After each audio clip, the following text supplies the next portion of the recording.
So it's time for Dad to make up his mind on where he's going. Does he leave Partick Thistle to become the Birmingham manager in the Championship, or head to Belgium to take on a struggling top division club Mechelen? Because after all, these decisions could make a big impact on who wins the race to lift the Champions League first. And after 2 seasons, I have taken my second job as well after leaving Mansfield and moving to the Netherlands with Fortuna Sittard. So Dad's decisions matters, especially after already damaging his reputation at Coventry. And after giving it some thought, Dad has welcomed another approach from Mechelen and asked them to delay the Birmingham job offer for now, and ultimately deciding to go with Mechelen when it eventually come through to become the new manager. Alright Dad, we both have new clubs. Yep. And you chose to go to Belgium. Yes. Over Birmingham.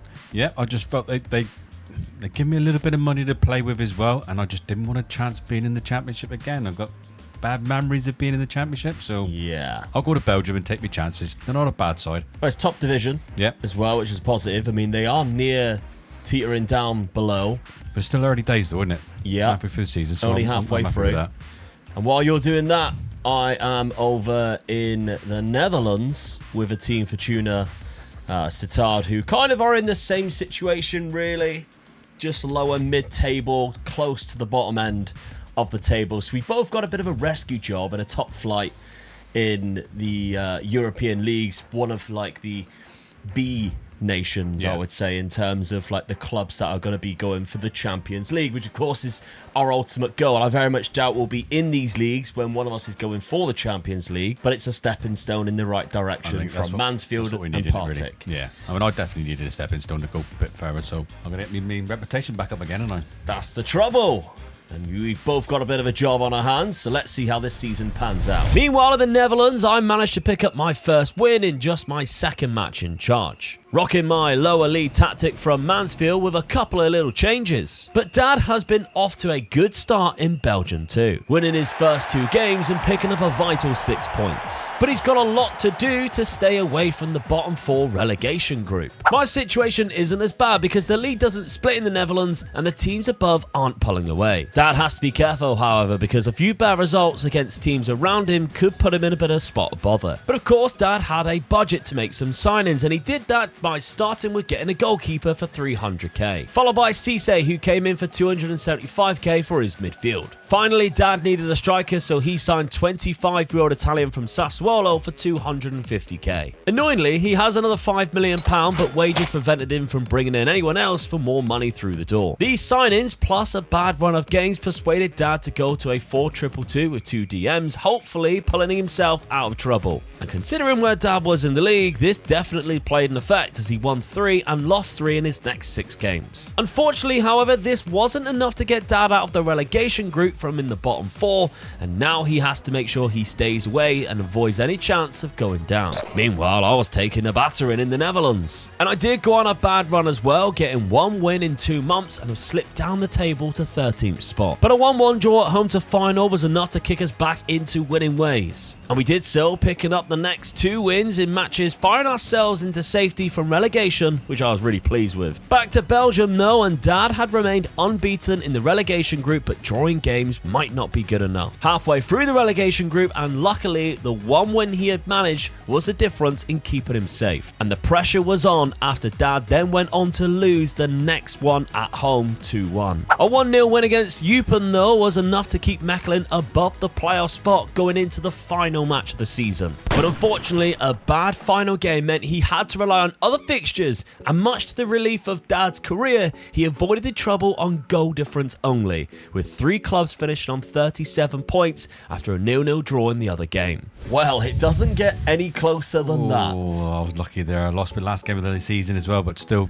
scraped through with the skin of my teeth. So, yeah. Goal difference prevents you from automatic and playoff relegation spots, but you survived. Yeah, I'm pleased with that. I've got myself a chance now. I'm going to have a full season at it now, so yeah, I'm happy. All right, so the Mechelen job still intact for now, which is good. I mean, a couple of the players that you did bring in have done well for you. We'll see how that progresses throughout the summer, whether they stick around, because obviously you still got £5 million from the original budget. Yeah. So that's positive in a way. In the cup competition, I think you were already out by the time you had joined, so that's got nothing to do with you. So it's whether or not, I mean, you're probably going to stay, I guess. You're Yes. not going to look for another job. No.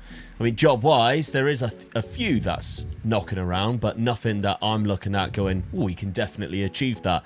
If we were going for the clubs that were in the Champions League, I mean, there's Inter Milan and Liverpool, AC Milan, all knocking around that could be very worthy of that, but we are nowhere near at that point in our careers yet.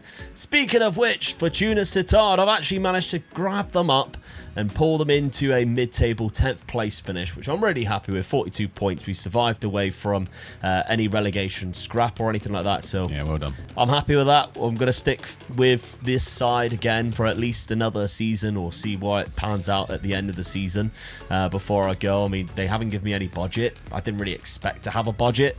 So, I mean, this summer's going to be a tricky one for me, definitely, because this team isn't exactly going to be easy to transform and turn into a higher end of the Eredivisie. So, yeah, I might just have to play it by ear, really. We had our budgets through, and clearly finances weren't great, because despite my decent finish, I ain't rocking with much. Luckily, one of the things I did want to buy was a striker, and there was actually a fantastic one in my youth academy that I'm promoting. Dad's finances are even worse, because his board has set his initial budget at -3 million. So signing anybody might be difficult. We may have to look into the loan market this summer. Weird summer. We had no money whatsoever. Dad had his budget completely cut from him, and he would have to have sold any players to get any money. So that's fun. We've had to be diving into the loan market. I did manage to get, a couple of free transfers over the line.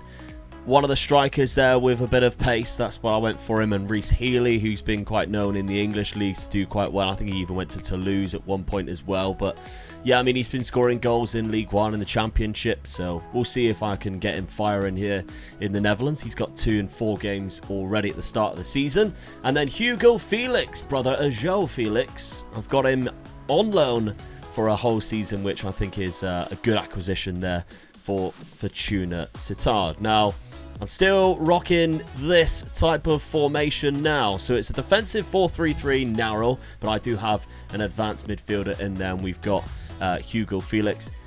As I've shown you already, we've got the young 18-year-old Dutch striker who I'm just going to stick straight into the team. He's left-footed, so I've got him on the left.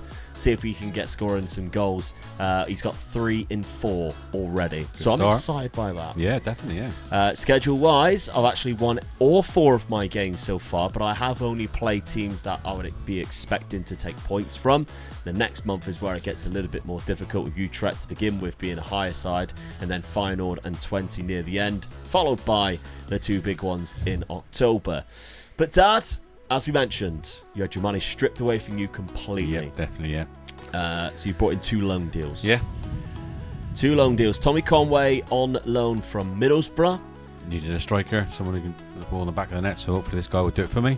And then we have Lucas Newby, a centre-back, go straight into your starting 11 as well. I feel my defence is quite weak at the moment, so I try to get as many defenders in as I possibly could, and there's the only one who come to me, so... Yeah, we really struggle to get loan players. Yeah. I don't know what it is with this game, but loan signings just seem to be even more difficult because of all the fees that you have to pay. You kind of have to wait really late on before you can even get somewhat of a reasonable deal. But we've got a couple over the line, and that's hopefully going to help us progress this season. But I very much doubt we'll be overachieving like we have been elsewhere with Partick and Mansfield. Seems like we've gone a step up but took a step back in terms of it feels like it, doesn't it? Yeah. How we're doing. Yeah. So yeah, you've gone for this 4-3-1-2 narrow formation, so it's slightly different from I felt what the midfield that I've got there was quite good, so I've just sort of played it sort of like strong midfield, a little bit of attacking in front of them, but hopefully the midfield just help the defence out as much as possible, really. Yeah.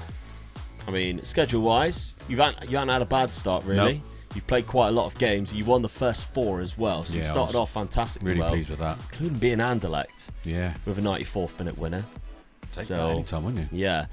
Lost to Antwerp, though, and a loss to Club Brugge, two teams that are very good in the league. And the Club Brugge loss was actually a 96th-minute winner, with Onyedika there scoring against you. So I'm in the mix. It's not That's too the bad. main thing, yeah. Yeah, it's not too bad. You're third in the league right now. I mean, as we know, the Belgian league is fun. It goes into loads of different groups.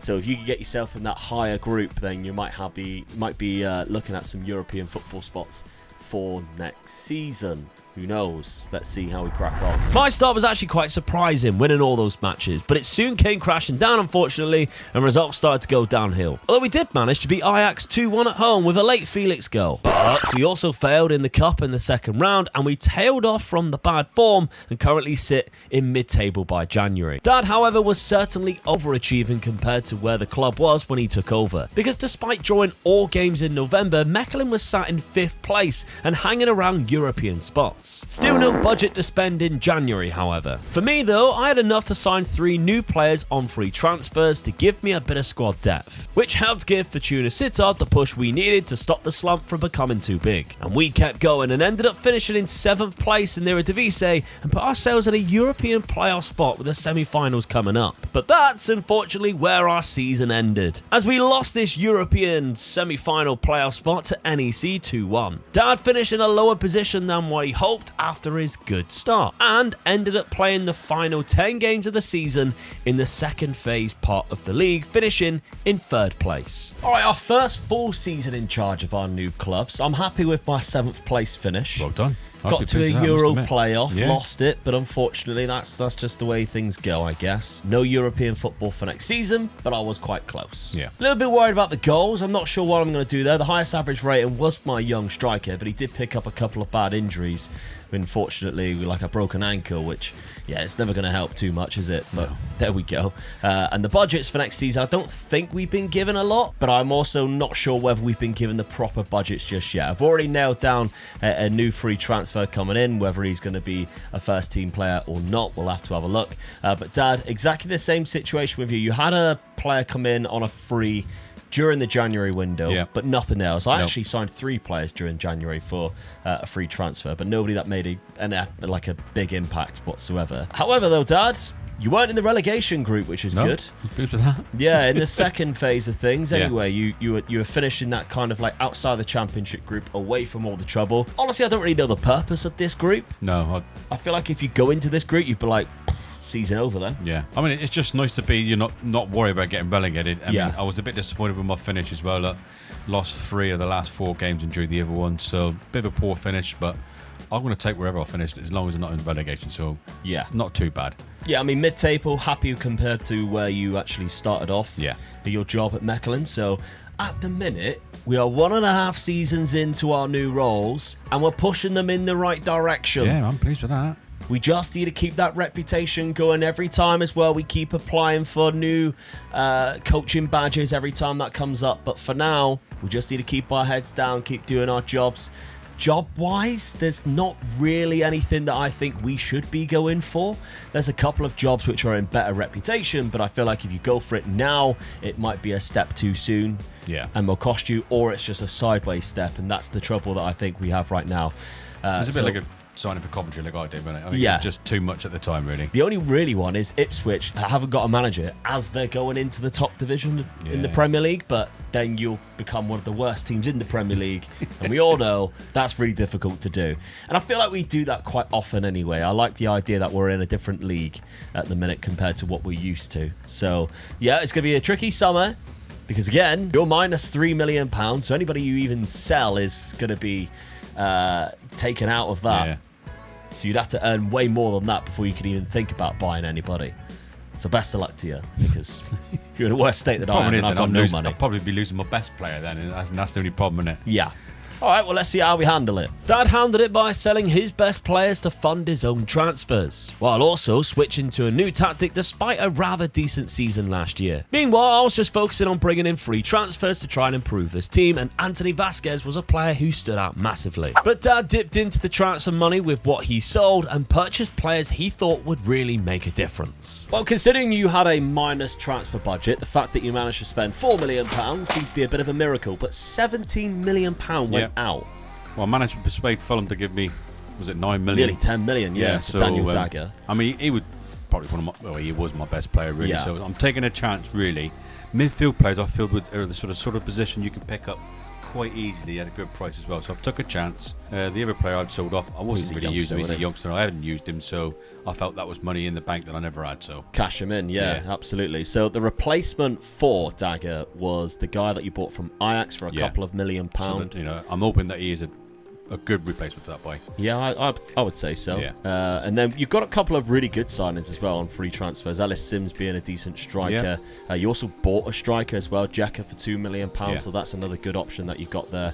And Jerry St. Just as a centre back is not a bad option either. He's just got terrible natural fitness, so he might start declining quite quickly. But he's good as a backup. And you've also got this man here who can kind of play in that centre attacking midfield role. Yeah, I bought him specifically for that role as well. I thought the player that I had in that role wasn't as good. I think it was more of a winger, really. Yeah. So, but a change to a diamond. Yes. If I played three in midfield, I lost him into midfield. So I wanted him to play in the centre midfield, an attacking midfielder. So that's where I wanted to lock him. So I wanted to keep the midfield as tight as I possibly can. Yeah. Okay. The only worry I had really was a defensive midfield player. I just couldn't get a player for that position. Yeah.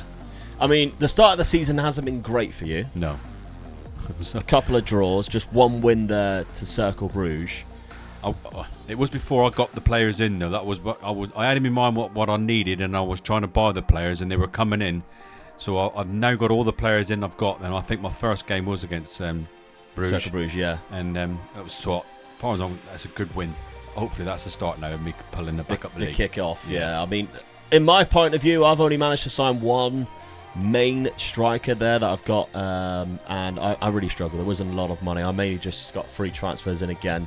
I didn't really want to sell anybody too much because, like, you get rid of your side, and it was just going into wage budget because I think I've only got 15% of transfer revenue made. I had very little in the budget anyway, so I was just selling players just to allow myself to have some wage budget, if anything. Panya's another one that I brought in, a Thai centre attacking midfielder that I can use instead of Hugo Felix, who I couldn't bring back on loan again. So I didn't really have a lot of options. Kind of struggling, to be honest. And I've dropped into like a 4-2-1-3 again with this like pressing forwards on either side. And I'm struggling, if I'm honest. I'm struggling to see how we're going to manage to progress. I think that's the main thing for us right now. Usually you join a club, you get 1 year under your feet, and you're like, right, now I can start seeing some progression. Yeah. Our finances are so bad, I don't think we can in the minute, and that's the trouble. The board's not supporting us, really, are they? So. No, I mean, I've had 2 losses at the start of the season against the 2 teams I'd expect to, but I did manage to beat Groningen, and I did manage to beat Sparta Rotterdam, so it has been a decent start for me, in my opinion. It's just how long will it last? And there might be a point in the season where I think I just need to jump ship, and if the right job comes around, I personally think I'm going to go for it. I don't know about you, whether you're going to wait to the end of the season or January or what.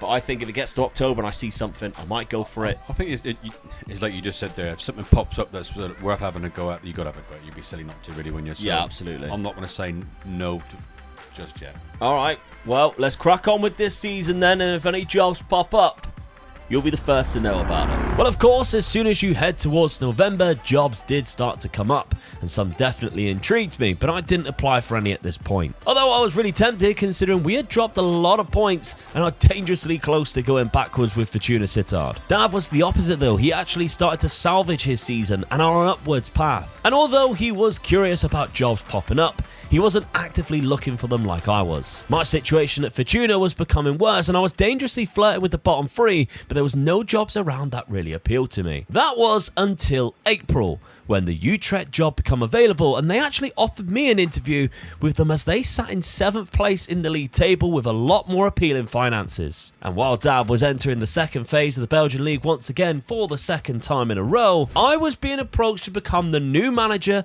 of FC Utrecht. And to be honest, I was very relieved and excited to accept the new role. But would this be a smart move as we race towards winning the Champions League?